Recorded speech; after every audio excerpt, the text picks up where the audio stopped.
Hi అండి, ఈరోజు మనం సొరకాయ ఎగ్ పులుసు చేసుకుందాం.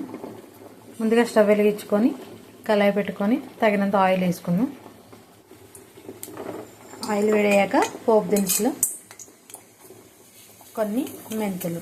ఎప్పుడైనా మనం పులుసు కూరలు చింతపండు పులుపు కూరలు ఉంటాయి కదా, అవి మనం చేసేటప్పుడు కొంచెం తాలింపులో మెంతులు వేస్తే టేస్ట్ బాగుంటుంది. ఇప్పుడు పచ్చిమిర్చి, ఆనియన్, కరివేపాకు.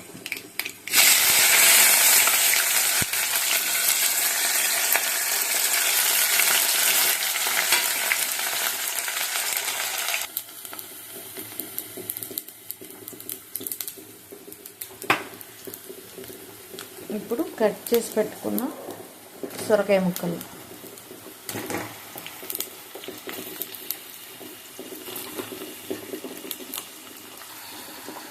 ఒకసారి తిప్పుకొని ఒక 5 మినిట్స్ మీడియం ఫ్లేమ్లో పెట్టి మూత పెట్టి ఫ్రై చేసుకుందాం. మూత పెట్టి ఉడికించుకుందాం. చూడండి, 5 మినిట్స్కి ఇలా కొంచెం ఉడకబట్టింది. ఇప్పుడు ఒక స్పూన్ పసుపు, సాల్ట్, ఉప్పు, పసుపు వేసిన తర్వాత ఒక 2 మినిట్స్ ఉడికించుకున్నాక ఇప్పుడు అల్లం వెల్లుల్లి పేస్ట్ ఒక 1/2 స్పూన్ వేస్తున్నాను. ఇప్పుడు కలుపుకొని ఒక 2 మినిట్స్ ఉంచుదాం.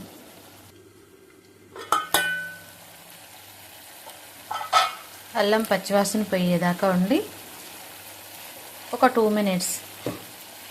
ఇప్పుడు ఒక స్పూన్ కారం. ఇప్పుడు తిప్పుకొని ఒక 1 మినిట్ ఉంచుదాం.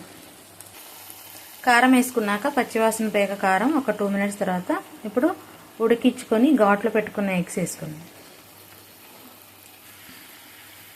ఇలా తిప్పుకొని ఆ ఎగ్కి కొంచెం ఉప్పు కారాలు మసాలా పట్టేదాకా ఒక 1 మినిట్ ఉంచుకుందాం. మూత తీసుకొని ఉడికించుకుందాం. ఎగ్స్ ఇలా 2 మినిట్స్ ఉడికించుకున్నాక ఇప్పుడు చింతపండు గుజ్జు వేసుకుందాం. నేను ఒక 1.5 స్పూన్ వేస్తున్నాను.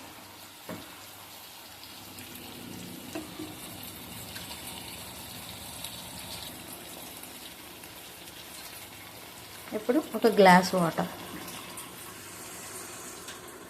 అంటే మన పులుసుకి మనం థిక్నెస్ని బట్టి వాటర్ యాడ్ చేసుకోండి. చూడండి, నేను ఇట్లా ఇంతవరకు 2 గ్లాసులు వాటర్ పోసుకున్నాను నేను. ఇప్పుడు ఉప్పు చూసుకోవాలి. నేను ఇందాక కొంచెమే వేసాను కదా ఉప్పు, ఇప్పుడు ఇంకొంచెం వేస్తున్నాను. వేసుకొని తిప్పుకొని ఇప్పుడు ఒక 5 మినిట్స్ మూత పెట్టుకొని సిమ్లో ఉడికించుకుందాం. ఈ స్టేజ్లో కొంచెం మసాలా వేసుకొని తిప్పుకొని ఒక 2 మినిట్స్ ఆయిల్ పైకి తేలే వరకు ఉంచుకుందాం.